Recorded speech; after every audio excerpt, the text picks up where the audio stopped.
Thank you. Thank you. Thank you, everyone.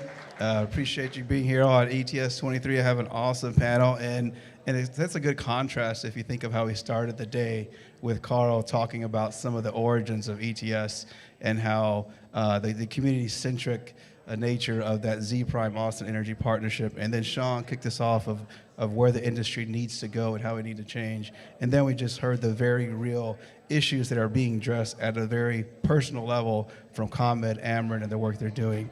And then we get to bring it back of some of these major challenges facing the industry. And then if I could just get that door to close there, it might be a little helpful.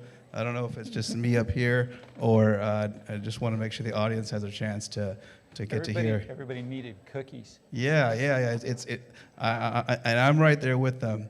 But I'm going to kick it off right here.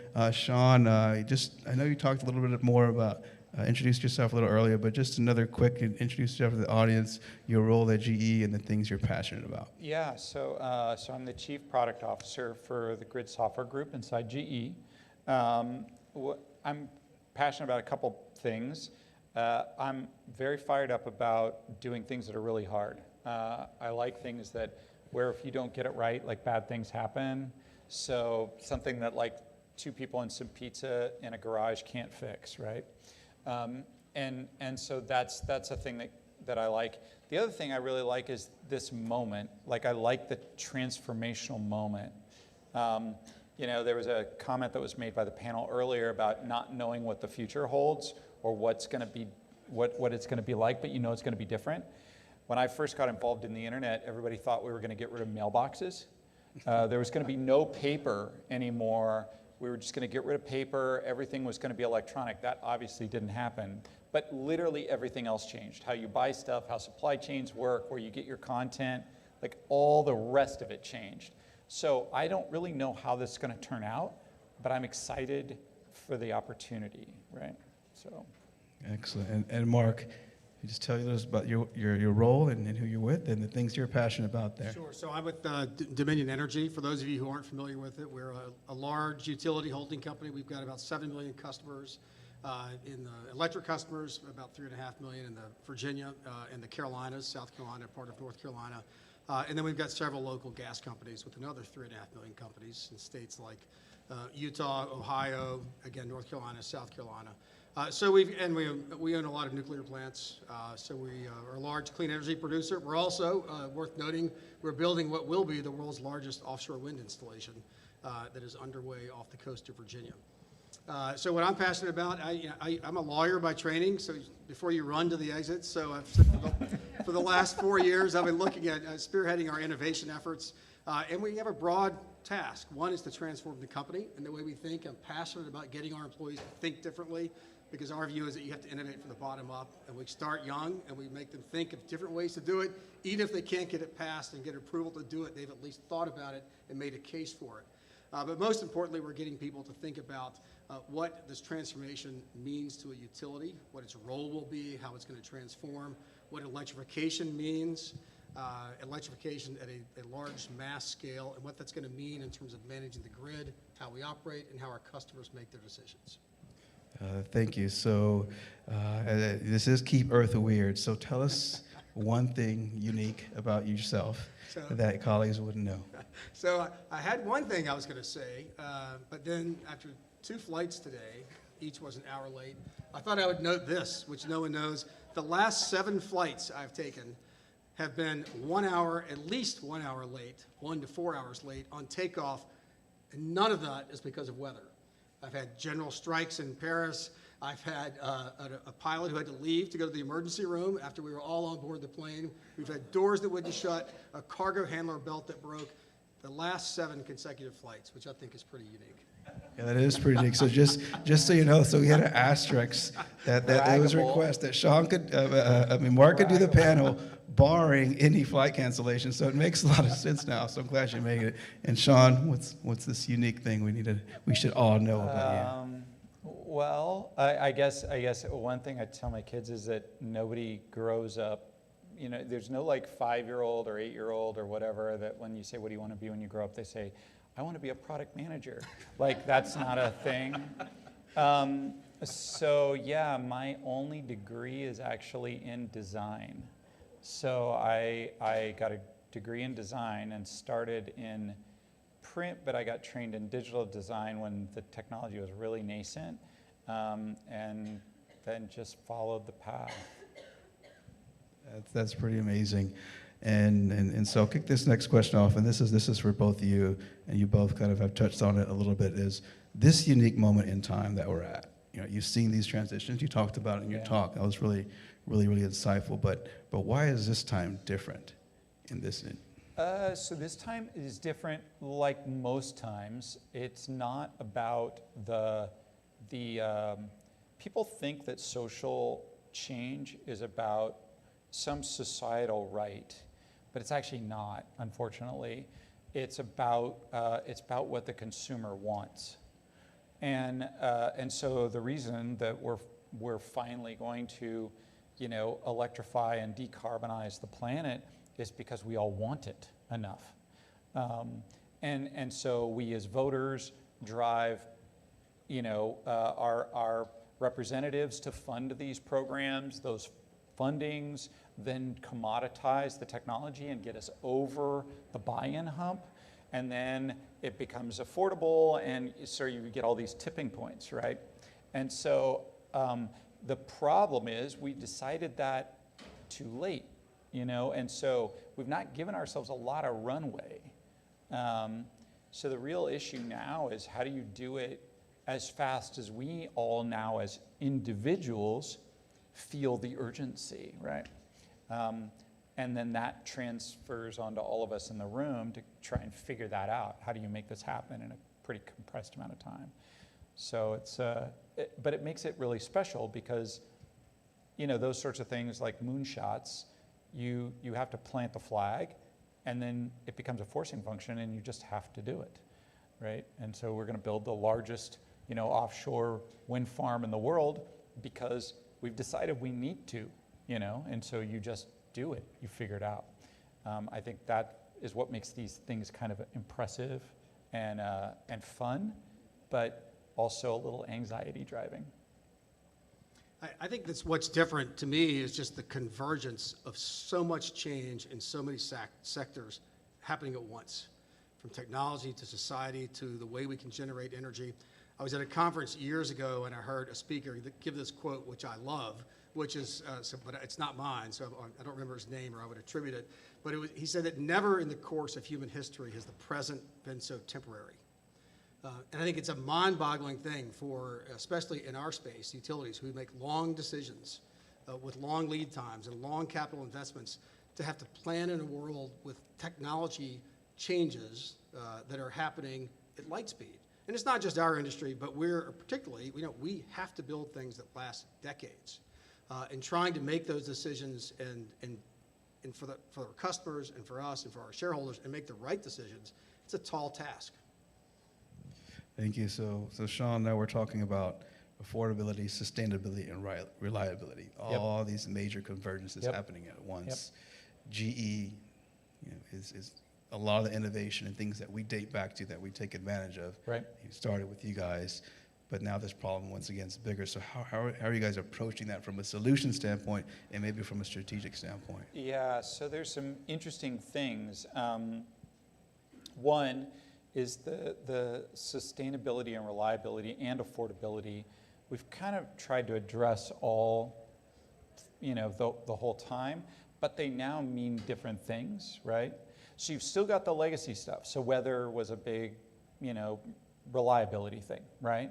Well, if you take all the weather events in the United States from 1960 to 2016, and you say how many was the average per year, and then you just take from 2016 to now, it's 6 times higher.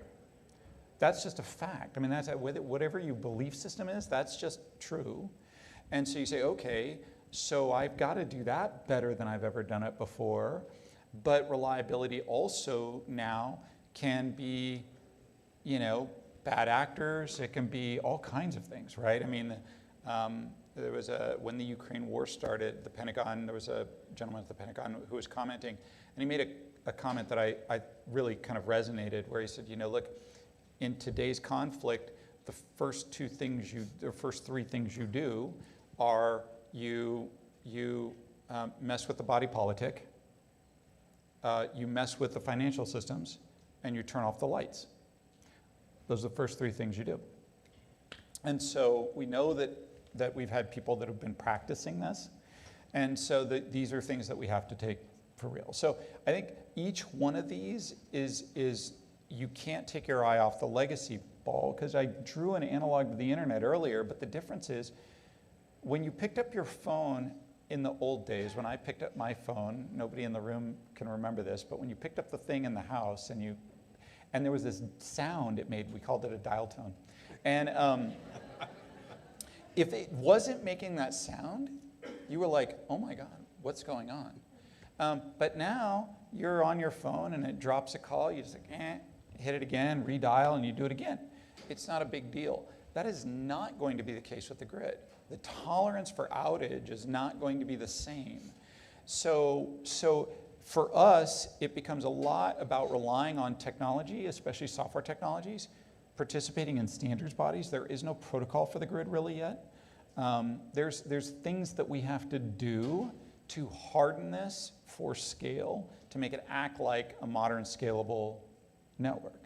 And so we're doing things with AI and ML, not scary chatbot AI, but like normal AI. And it's netting real returns.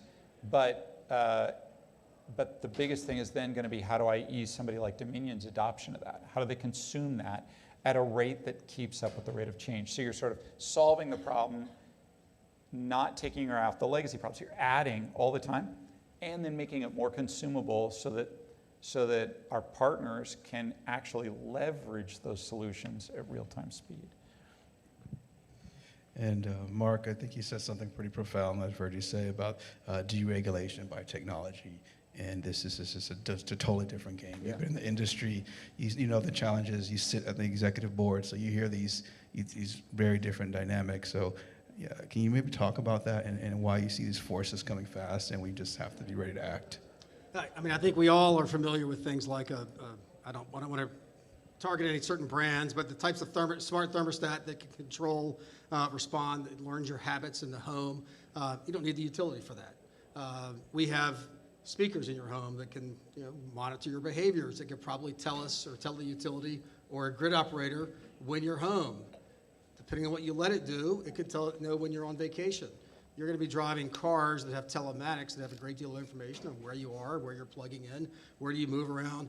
All of those things are new types of information that the information is valuable to the utilities, but you don't rely on the utility to assemble the information, and you don't necessarily have to rely on the utility to aggregate those things, to turn it into a meaningful congregation of resources that you could use. And so I think those things we talk about, it's things that utilities used to think of that utilities have to do this.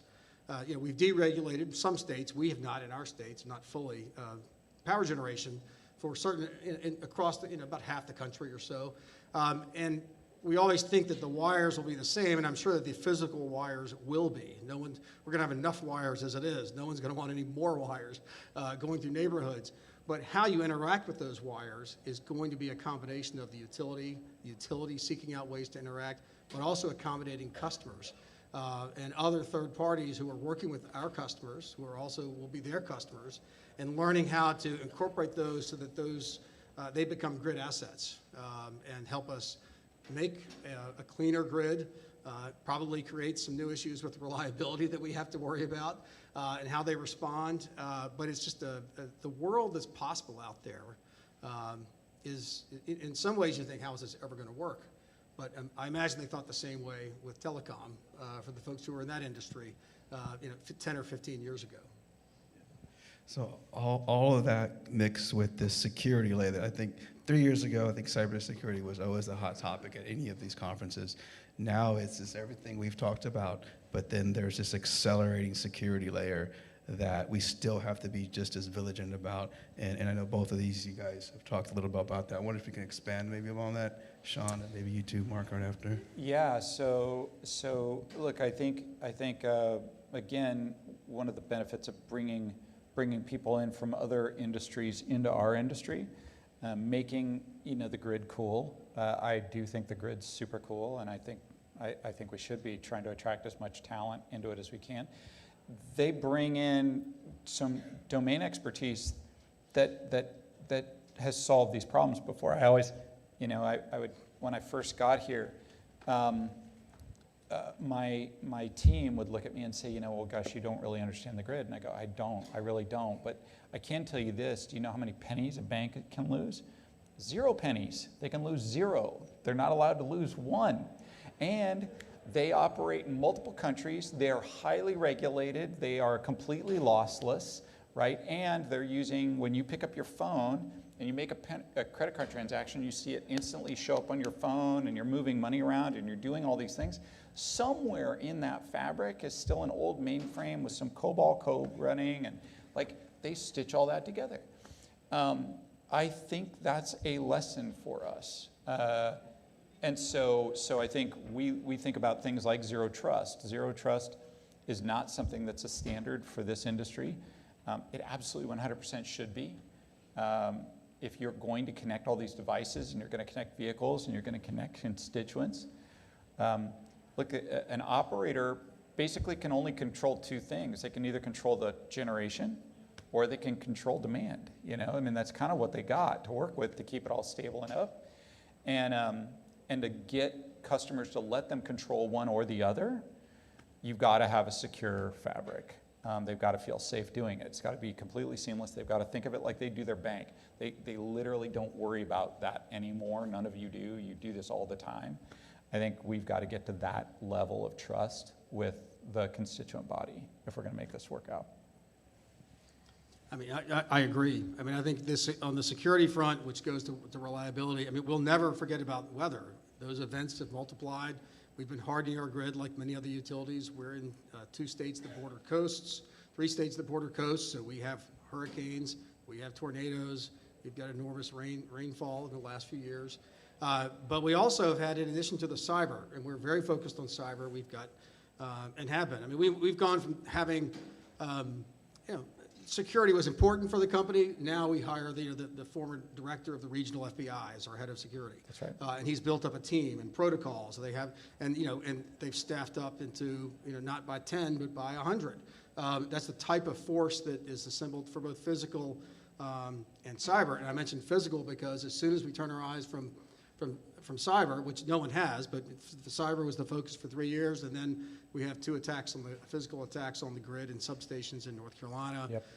Following the one in Metcalf in California, and then I just saw today in the news, not in our industry, but in the cable or telecom, they arrested 2 people who had severed 40 fiber optic cables in Connecticut, cutting off fiber capacity for 40,000 people. Just a random attack by 2 people. And so those are the threats are out there every day. Cyber could be some kid in his basement, but more likely it's a nation state that we have to worry about. It's a whole new level of concern. The physical attacks, I don't think we necessarily know who they are. There's only been those arrests in the fiber optics business, but they're all important, and we have to defend every aspect. As we saw in North Carolina, one incident, and it was a week without power. You're so are you guys running sort of cyber drills, like you run storm drills? We do. Yeah, And many of our utility customers are. We do. We've done, and we've done cyber tabletop. We've done thorough cyber drills at the business units. Yep. Our board has even been engaged in a cyber drill. Yeah. This is new, though, right? This is new. Yeah, that's that's fascinating. And just to build off that, and it's something I've heard both of you talk about, Bush, is like the pace of capacity that we have to build. Right? You're talking about, you just said 100. You went from 1 to 100, and then the pace of the capacity. On top of that, there's affordability, and then there's this concept that we collectively have to make decisions, but then what are the trade-offs that we're making with policymakers, with our customers? That's a pretty interesting conversation, like you guys to share about this concept of trade-offs and the concept of these converging forces. And Sean, I think you talk a lot about that. Yeah, the thing, affordability is a big deal. I don't think affordability has had as much attention as reliability and security. And that's not okay, right? So affordability used to be just, hey, can we do this in a way that doesn't impact the ratepayer? But it's more, are we making sure everybody gets to participate and everybody gets to come along? So there's some things like commoditization, building bigger markets. The more that the market grows, the more that everyone can participate in a large trading market. I mean, it's almost becomes like it's going to sound really trite, but the way the internet democratized selling so that you could have cottage industries, you could have eBay, and you could have Etsy and those sorts of things. We really want anyone to be able to participate and anyone to be able to benefit. I think those are important, but from a trade-offs perspective, you can't sacrifice the security and reliability part for that. And so you really need to lean into how do you drive subsidies, how do you drive the economy that the utility has to operate under. They're CapEx biased, right? So that's a thing. I think those are all things we have to talk about. The benefit here is digital technologies don't require us to put more wires up. They don't require any of that. So you can actually start to move things and you can start to optimize and actually provide advice to the Dominions or others of the world where they might build out the network a certain way because they're focused on hurricanes and tornadoes, for example.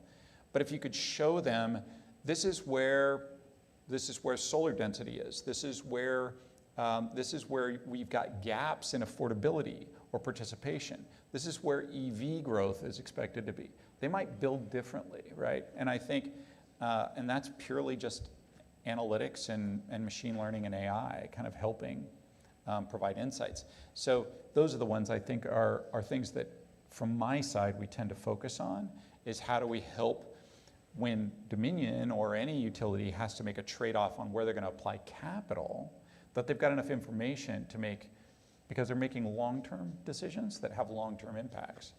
Right? Mark, is that how some of the conversations you guys are having at the executive level with regards to affordability, you see some of that playing out on these trade-offs of investments and risks and returns?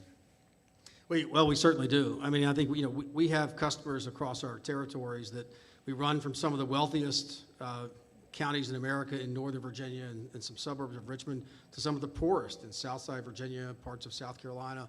And for most people in this room, I assume a $10 a month increase is not something you probably even think about. You spend that much at Starbucks. But for some of our customers, it's a lot. $120 a year if you're on a fixed Social Security income. And so we have to think about that. And we all want clean energy as fast as we can build it.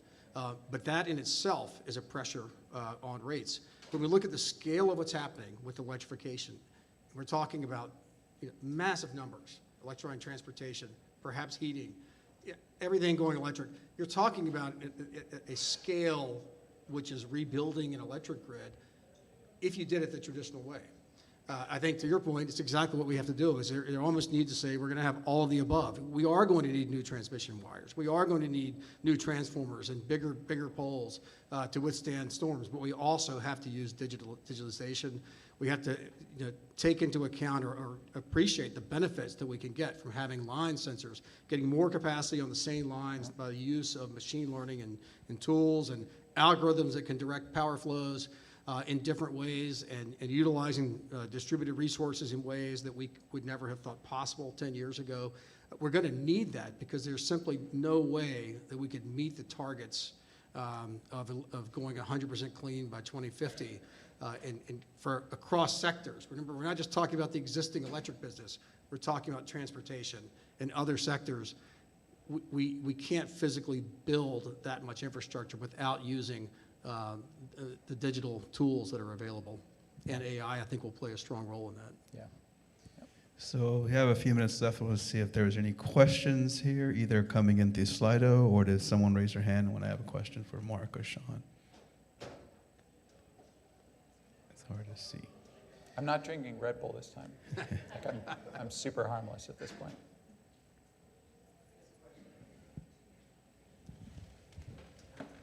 Hala.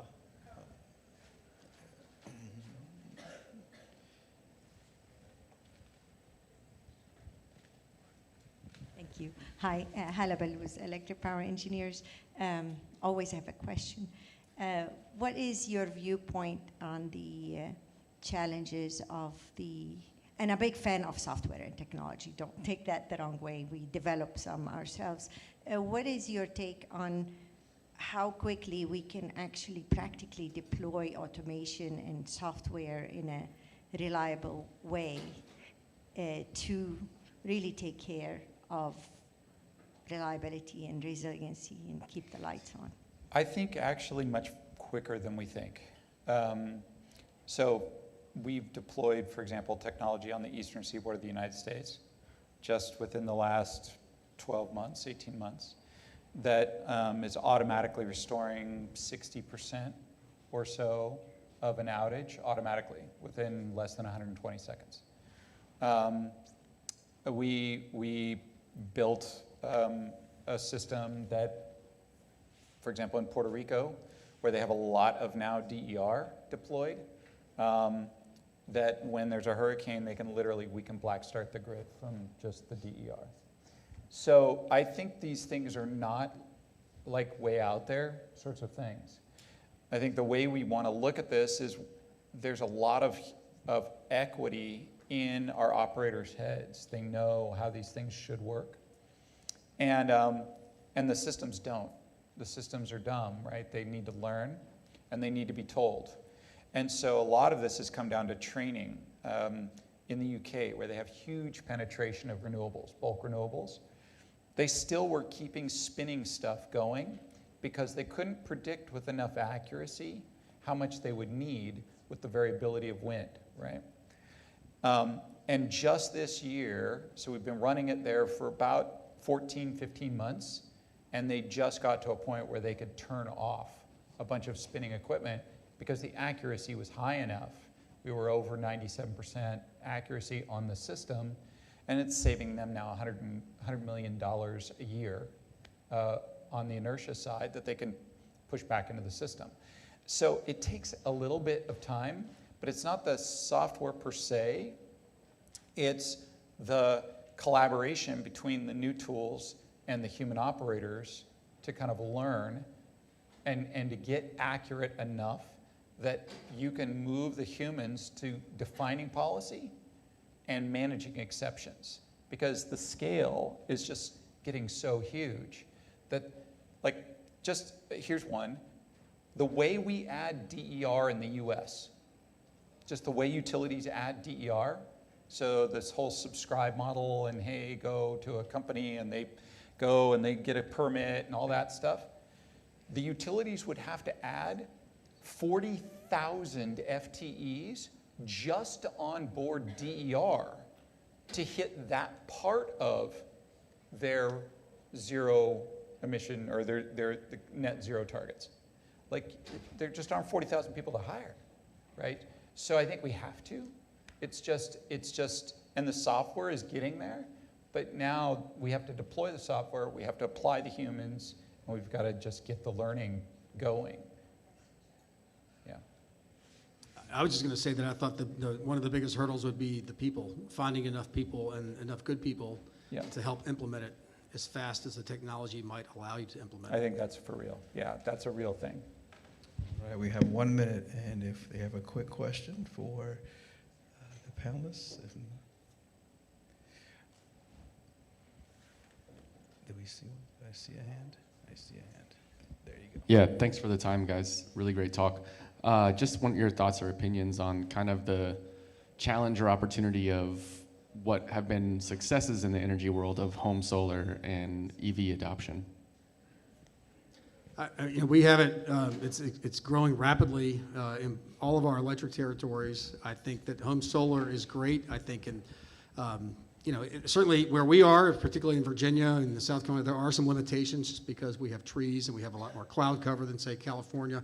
But it's a great contributor. It will continue to be. We're going to need it all as much as people want to add. And I think EVs, and we've got some very rapid growth in electric vehicles. So far, they've been reasonably spread out, but I think that we certainly now are incorporating that into planning. And it will change the way the grid is planned, because there's going to be, it's not just home solar is on one location, cars move, and they charge in different locations. So we've got a moving load, and there'll be fixed locations. There will be algorithms. They'll learn it over time, what patterns are, but it's going to continue to change. And the speed of charging, as it grows, the instantaneous demand will be large. At some of the supercharger stations, and certainly if you get into trucks, it's at a whole scale I mean, we can't even imagine. Think about when- every night at an Amazon depot when all those trucks come back and they all plug in. That's going to be huge. I mean, we think, most of these charging companies now are looking at 350 kW chargers.